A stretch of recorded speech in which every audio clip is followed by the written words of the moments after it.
श्री शिवाय नमस्तुभयम। दोस्तों, जैसा कि आप सभी लोग जानते हैं कि 21 जून 2026 यानी रविवार को पड़ रही है ज्येष्ठ मास की शुक्ल पक्ष सप्तमी तिथि। और दोस्तों, यह वह तिथि है जो ज्येष्ठ मास में पड़ने वाली सबसे बड़ी तिथि है, क्योंकि यह रविवार के दिन पड़ रही है और इसका बहुत ही बड़ा और विशेष महत्व होता है। पूज्य गुरु जी ने कहा है कि अगर कभी भी मौका लग जाए और ज्येष्ठ मास की सप्तमी तिथि रविवार को पड़ जाए तो आप लोगों को 7 चावल के दाने वाला उपाय तो अवश्य ही करना चाहिए। इन दोनों का संयोग बहुत कम आता है। और इसी के साथ मैं गुरु जी ने अपनी शिव पुराण कथा में बताया है कि इस दिन आपको 7 चावल के दाने वाला उपाय तो आपको अवश्य ही करना चाहिए, क्योंकि ऐसा दिन पूरे साल में सिर्फ एक ही बार आता है। और दोस्तों, आप सभी लोग जानते हो कि रविवार सप्तमी तिथि का अगर सबसे बड़ा कोई उपाय है तो 7 चावल के दाने वाला उपाय है। तो इस रविवार सप्तमी तिथि के दिन आप लोगों को इस 7 चावल के दाने वाला उपाय को जरूर करना है। बहुत सारे लोग होंगे जिन लोगों ने इस उपाय को ना किया हो, मतलब पूरा महीना निकल गया, उन्होंने किसी भी दिन इस 7 चावल के दाने वाला उपाय को ना किया हो। पर दोस्तों, आपके पास एक आखिरी मौका बचा हुआ है जो कि 21 जून के दिन है। तो इस दिन आप लोगों को इस वाले उपाय को जरूर कर लेना है। भले ही आपने पूरे महीने भर इस उपाय को ना किया हो, पर अगर आपने इस ज्येष्ठ मास के रविवार सप्तमी तिथि के दिन अगर इस वाले उपाय को कर लिया तो आपको इस उपाय को करने का वो फल मिलेगा जिसकी आपने कभी कल्पना भी नहीं करी होगी। इसीलिए आप लोग इस वाले उपाय को एक बार जरूर कर लेना है, ताकि आप लोगों के हाथ से ये मौका ना जा सके और आपको इस उपाय को करने का फल मिल सके। दोस्तों, यह उपाय पंडित जी ने अपनी अभी की ही श्री शिव महापुराण की कथा में बताया है, जिस उपाय को आज हम आपको बहुत अच्छे से समझाने वाले हैं। इस वीडियो को देखने के बाद इस उपाय को के लिए आपको कोई और वीडियो को देखने की जरूरत नहीं पड़ेगी। तो चलिए दोस्तों, उपाय को शुरू करते हैं। देखिए, ये ज्येष्ठ मास के रविवार सप्तमी तिथि के दिन ये इतना खास होता है, इतना महत्वपूर्ण होता है। देखा गया है कभी कभी बड़े बड़े पूजा पाठ अनुष्ठान से जो मनोकामना पूर्ण नहीं होते, वह ज्येष्ठ मास के रविवार सप्तमी तिथि के दिन एक छोटे से उपाय करने से ही आपकी मनोकामना हो जाती है। और बहुत सारे लोगों ने इस उपाय को किया भी है और उनको इस उपाय को करने का फल भी जरूर मिला है। अगर आप लोग भी इस उपाय को करना चाहते हैं तो आप इस उपाय को पहले अच्छे से समझ लेना, सुन लेना, उसके बाद करना। आपको इस उपाय का फल जरूर मिलेगा। और इस उपाय को कर लेने से आपके घर में चाहे किसी भी प्रकार की दुहक और समस्या क्यों ना चल रही हो, आपको उसका कारण भी नहीं पता है कि भाई यह समस्या किस कारण से चल रही है। कुछ भी कारण हो सकता है, जैसे पितृदोष हो सकता है या किसी भी तरह का मंगल दोष भी हो सकता है। तो इस दिन आप लोगों को यह वाला उपाय कर लेना है। यह एक ऐसा उपाय है जिस उपाय को अगर किसी विशेष दिन पर किया जाए तो भाई उस विशेष दिन का जो है वो तो हमें मिलता ही मिलता है। पर हमने उस दिन पर इस उपाय को किया है तो हमें उससे भी बड़ा फल मिलता है, और फल बहुत जल्दी मिलता है, क्योंकि आप इस उपाय को बहुत ही बड़े और विशेष दिन पर कर रहे हो। तो अब उपाय के बारे में बात करते हैं, लेकिन उससे पहले आप लोगों को यह जानना आवश्यक है कि आखिर यह उपाय किस समय करना है, किसको करना है और कैसे करना है। तो चलिए हम आगे आपको वीडियो में एक एक करके बता देते हैं। लेकिन उससे पहले अगर आप लोग हमारे चैनल पर पहली बार आए हैं या फिर मेरी आवाज आज पहली बार सुन रहे हैं, सब्सक्राइब जरूर कर लेना और इस वीडियो को लाइक करके कमेंट बॉक्स में श्री शिवाय नमस्तुभयम ओम नमः शिवाय जरूर टाइप कर दें। तो दोस्तों, इस 7 चावल के दाने वाला उपाय को हमें इस रविवार सप्तमी तिथि के दिन कैसे करना है, किसको करना है, किस समय करना है और कहां पर करना है, ये सारे सवालों के जवाब आपको इस वीडियो में मिल जाएंगे। और जो ये वीडियो देखेगा भाई, उसको 7 चावल के दाने वाला उपाय जरूर करना चाहिए, क्योंकि इस दिन एक चावल के दाने का भी बहुत ही बड़ा और विशेष महत्व होता है। और जब बात आ जाए 7 चावल के दाने वाला उपाय की, तो ये सोने पर सुहागा वाली बात हो जाती है और ये एक बहुत ही बड़ा उपाय हो जाता है इस रविवार सप्तमी तिथि का। तो अब दोस्तों, इस 7 चावल के दाने वाला उपाय को आखिर करना किसको है, सबसे पहले हम लोग वो बात जान लेते हैं। तो देखो, घर की जो बड़ी माताएं बहनें होती हैं, उन माताओं बहनों में से कोई भी एक बड़ी माता बहन इस वाले उपाय को कर सकती है। और दोस्तों, अगर आप चाहें तो अपने घर में से सभी सदस्यों को भी इस उपाय को करवा सकते हैं। अगर किसी व्यक्ति की खुद की कोई मनोकामना है, खुद की कोई दुख और परेशानी है जो कि वो अपने लिए ही करना चाहता है इस वाले उपाय को, तो वह खुद अपने लिए भी कर सकता है। बाकी अगर कोई घर में से ऐसा है जो कि अपने पूरे घर परिवार की सुख और शांति के लिए ये वाला उपाय करना चाहता है, तो भाई वह भी कर सकता है, उसमें भी कोई दिक्कत वाली बात नहीं है। कहने का मतलब यह है कि इस उपाय को हर एक सदस्य भी कर सकता है और पूरे घर परिवार के लिए घर की बड़ी माताओं बहनों में से कोई एक माता बहन भी कर सकती है। माताएं बहनें अगर घर में उपस्थित ना हो या वो ये वाला उपाय ना कर पा रही हो, तो फिर घर का कोई बड़ा सदस्य भी इस 7 चावल के दाने वाला उपाय को कर सकता है, चाहे फिर वह पुरुष ही क्यों ना हो, उसमें कोई भी दिक्कत वाली बात नहीं है। अब दोस्तों, जो अगला प्रश्न निकल कर आता है, वो ये आता है इस उपाय को लेकर के, आखिर इस उपाय को हमें किस समय करना है, सुबह के समय करना है कि शाम के समय करना है। तो देखो, इस वाले उपाय को आप लोग सुबह के समय भी कर सकते हो और शाम के समय प्रदोष काल में भी कर सकते हो। अब अगर आप पूछो कि भाई सब सबसे उत्तम समय कौन सा रहेगा इस 7 चावल के दाने वाला उपाय को करने का, तो हम आपसे बस यही कहेंगे कि इस उपाय को आप सुबह के समय करेंगे तो ज्यादा बेहतर होगा। बाकी अगर प्रदोष काल शाम के समय भी करेंगे तो भी अच्छा होगा, उसमें कोई भी दिक्कत बात नहीं है। तो अब दोस्तों, जो अगली सबसे बड़ी और महत्वपूर्ण बात आती है वह यह आती है कि सुबह अगर हम उपाय को करेंगे तो हमें कितने बजे से लेकर कितने बजे तक के बीच में करना है, और शाम के समय प्रदोष काल में करेंगे तो हमें कितने बजे से लेकर कितने बजे के बीच में करना है। तो देखो, सुबह जितनी जल्दी हो सके आप उपाय को करने की कोशिश करना। बाकी अगर किसी कारणवश लेट भी हो जाओ, थोड़ी देर भी हो जाए, तो 10 या 11 बजे तक भी आप उपाय कर लेना, पर 12 बजे से ज्यादा देरी ना हो, ठीक है, इस बात का ध्यान रखना। उसके बाद में दोस्तों, अगर शाम के समय प्रदोष काल की बात करें, प्रदोष काल का जो समय है होता है वो शाम के 6 बजे से शुरू हो जाता है। मतलब शाम के 6 बजे से लेकर 7 बजे के बीच का जो समय होता है, यह समय प्रदोष काल का समय होता है। तो आप इस उपाय को 7 या 8 बजे के बीच में भी कर सकते हो। मतलब शाम के 6 बजे से रात 8 बजे के बीच में आप कभी भी इस वाले उपाय को कर सकते हो, उसमें कोई भी दिक्कत वाली बात नहीं है। देखिए दोस्तों, एक एक करते हुए हम उपायों को समझेंगे। सबसे पहला उपाय बहुत ही आसान सा उपाय है। देखो, यदि आपको ऐसा लगता है कि बाबा आपकी सुन ही नहीं रहे हैं, बाबा आपकी मनोकामना परिपूर्ण कर ही नहीं रहे हैं, आपने कई उपाय कर लिए, कई आपने इच्छाएं महादेव के सामने रख दी, लेकिन आपकी मनोरथ जो है वह परिपूर्ण हो ही नहीं रही है, और आप चाहते हैं कि वो मनोरथ जो आप कई दिनों से बाबा से मांग रहे हैं वह परिपूर्ण हो जाए, तो आपके जीवन के दुख तकलीफ है ये सब दूर हो जाए।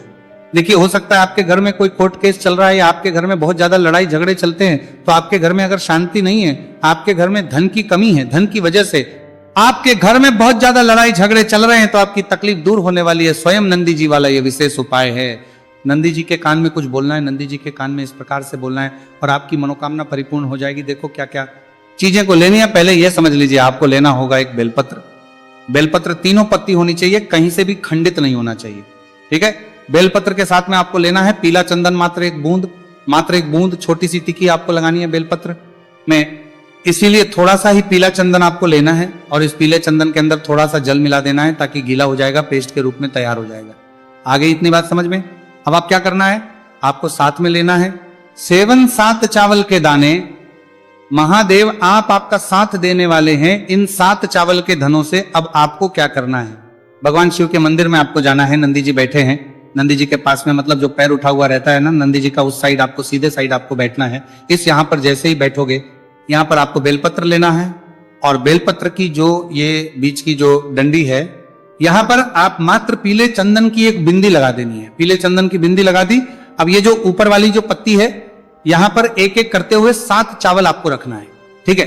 7 चावल आपने ऊपर वाली पत्ती पर रख दिए, या देखो एक प्लेट ले जाना, तो प्लेट के ऊपर आप बेलपत्र रख देना, फिर टिकी लगा देना, फिर उसके बाद आप ये 7 चावल के दाने रख देना, ठीक है। अब आपको क्या करना है, जहां पर आप नंदी जी के वहां पर बैठे हो, तो नंदी के कान में आपको आपकी जो भी इच्छा है, जो आप चाहते हैं कि महादेव परिपूर्ण करें, और नंदी जी के कहने पर महादेव आपकी मनोकामना निश्चित तौर पर परिपूर्ण करेंगे, तो आपको क्या करना है, नंदी जी को कान में आपको बोल देना है, जो भी आपके दुख तकलीफ है, जो भी आपके कष्ट है, वह सब दूर हो जाए, ऐसी आपको कामना करना है। और नंदी जी के कानों में आपको बोल देना है, जो भी आप चीज बोलेंगे वो नंदी जी भगवान शिव से विनय करके बोलेंगे, और नंदी जी की बात भगवान शिव नहीं टालते हैं। और इसीलिए जो भी इच्छा है, आपकी जो भी कामना है, वो आपको विशेष बोलना है, और उसके बाद आपको वहां से उठना है, ठीक है। नंदी जी को कान में मनोकामना बोल दी, फिर उठना, फिर उसके बाद भगवान शिव के वहां पर जाना, और ये जो बेलपत्र है, ये बेलपत्र चिकना वाला साइड जो है, और भगवान शिव के शिवलिंग के ऊपर इसे अर्पित कर देना है। अर्पित कैसे करोगे, जो बेलपत्र का जो चिकना वाला साइड है वह नीचे की साइड हो जाना चाहिए। अब से ही आप अर्पित करने जाओगे तो चावल के दाने तो गिर जाएंगे, यानी कि जैसे ही अर्पित करने जाओगे तो भगवान शिव के शिवलिंग के ऊपर चावल के दाने गिर जाएंगे, क्योंकि वह किसी से भी चिपके हुए नहीं है, तो कोई तकलीफ नहीं है। वह जैसे आप अर्पित करोगे, ना भले चावल के दाने भगवान शिव के शिवलिंग पर गिर जाए, वह कोई तकलीफ नहीं है। बस आपको ये जो बेलपत्र है, ये आपको उल्टा अर्पित कर देना है, यानी कि जो पीला है भगवान शिव के शिवलिंग पर स्पर्श होना चाहिए, और इस प्रकार से आपको अर्पित कर देना है। डंडी का जो हिस्सा है जलाधारी की तरफ हो जाना चाहिए। बस इतना सा प्यारा सा उपाय एक बार करके देखिए, निश्चित तौर पर महादेव आपकी जो भी मनोरथ है, जो बाबा से आप कई दिनों से मांग रहे हैं, वह निश्चित तौर पर परिपूर्ण हो जाएगी। आ गई इतनी बात समझ में। देखिए अब हम बात करते हैं दूसरे उपाय की। देखिए यह उपाय जीवन ऊर्जा का है, रविवार का दिन है और सप्तमी तिथि है।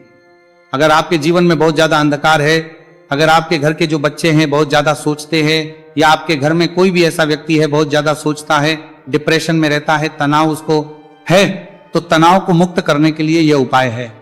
अगर उसके भाग्य में जीवन में तेज की प्राप्ति नहीं है, तेज यानी कि ऊर्जा नहीं है, उदासी रहती है, जीवन में आलस है, तो फिर उस व्यक्ति को यह उपाय करना चाहिए। कोई काम करता भी है तो उसमें सफल नहीं हो पा रहा है, तो विशेष ये उपाय उसी व्यक्ति को करना है। देखो इस उपाय के लिए आपको क्या क्या सामग्री लेना होगी।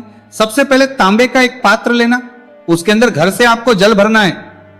अब इसी जल के अंदर आपको लाल चंदन डालना है, एक चुटकी डालें, थोड़ा ज्यादा डालें, जितना आपको डालना है आप डालें। लाल चंदन जो होता है वो तेज की वृद्धि करता है। रविवार के दिन लाल चीजों का उपाय करना बेहद शुभ होता है, और हो सके तो लाल रंग के कपड़े पहन करके अगर आप ये उपाय करेंगे ना तो और भी शुभ होगा ये लाल चंदन मिश्रित जल। आपको क्या करना है, आपको जाना है किसी भी बेलपत्र के पेड़ के, वहां पर सुबह से लेकर के शाम तक आप ये उपाय कर सकते हैं। कल रविवार की सप्तमी तिथि पर सुबह से लेकर के शाम तक आप बेलपत्र के पेड़ के वहां पर जाना, उत्तरमुखी होकर आपके जीवन के अंधकार दूर हो। जो भी आप स्मरण करेंगे, आप लेट उठते हैं, आपसे कोई कार्य बनता नहीं, आपके जीवन में रोग बहुत ज्यादा है, तो भी आप ये उपाय करेंगे तो आपको उसका स्मरण करना है कि यह समस्या मेरी महादेव आपको दूर करना है। ऐसी कामना करते हुए आपको ये जो जल है श्री शिवाय नमस्तुभ्यम का स्मरण करते हुए यह पूरा जल आपको बेलपत्र के पेड़ की जड़ में आपको अर्पित कर देना है। बहुत ही आसान उपाय है और यह उपाय हर कोई कर सकता है, तो यह मौका आपको गंवाना बिल्कुल भी नहीं है। यह हो गया दूसरा उपाय। अब हम बात करते हैं अंतिम उपाय की, तीसरे उपाय की। देखो ये उपाय बहुत ज्यादा खास है। शिवलिंग पर चढ़ा जल 3 जगह आपको लगाना है आपके शरीर में, और आपकी बीमारी दूर हो जाएगी। देखो अगर आपको कोई बीमारी हो गई है और बार बार आप डॉक्टर को दिखा रहे हैं, डॉक्टर ने बोला 5-10 दिन अगर आराम नहीं होगा तो आप एडमिट हो, या आपके शरीर में कोई रोग है जो कई दिनों से है और आप चाहते हैं कि वह रोग आपका दूर हो जाए, तो यह रोग आपका निश्चित तौर पर दूर होगा। बहुत ही आसान सा उपाय है। घर का कोई भी व्यक्ति यह उपाय करना हो, आपके तरफ से कोई भी व्यक्ति आपके लोग होगा सकता है, ये रोगी व्यक्ति भी यह उपाय कर सकता है। मात्र तांबे के पात्र के अंदर 1 लोटा जल लेना है, और आपको आज के दिन यानी कि रविवार की सप्तमी तिथि के दिन आपको जाना है भगवान शिव के मंदिर में। और अब आपको क्या करना, इस उपाय को समझना। 1 लोटा जल है। अब आपको भगवान शिव के शिवलिंग पर सबसे पहले गणेश जी के स्थान पर, कार्तिकेय जी के स्थान पर, मां माता अशोक सुंदरी वाले स्थान पर, पार्वती माता के हस्तकमल पर, फिर भगवान शिव के शिवलिंग पर आपको अर्पित कर देना है। जैसे ही जल जलाधारी के वहां पर आएगा ना, वो जल आपको झेल लेना है। ठीक है, जल झेल लिया आपने। अब आपको क्या करना है, महादेव से प्रार्थना करना है कि यह बीमारी दूर करने के लिए मैं मेरे घर पर लेकर के जा रहा हूं इस व्यक्ति को। यह व्यक्ति जो है ये बीमार है, इसकी जो परेशानी है ये आपको दूर करनी है। ऐसी कामना करते हुए आपको घर पर लेकर के आ जाना है। जो भी व्यक्ति बीमार है वह खुद स्वयं उस जल को छुए और उसे 3 जगह लगाना है। एक सबसे पहला नाभि पर लगाना है, शिवलिंग पर जड़ जल। फिर दूसरा जो है मस्तक सिर पर, जहां पर हम तिलक करते हैं ना बीचों बीच में, यहां पर आपको जल लगाना है। और तीसरा जो है सिर पर आपको जल लगाना है। देखो यहां पर एक चीज समझना, जब नाभि पर आप मणिपुर चक्र में आप जल लगाएंगे, थोड़ा सा जल वहां पर लगाना। फिर उसके बाद जब दूसरा आज्ञा चक्र में आप जब जल लगाओगे ना, तो 3 त्रिपुर्ण में दूर होना शुरू हो जाएगी।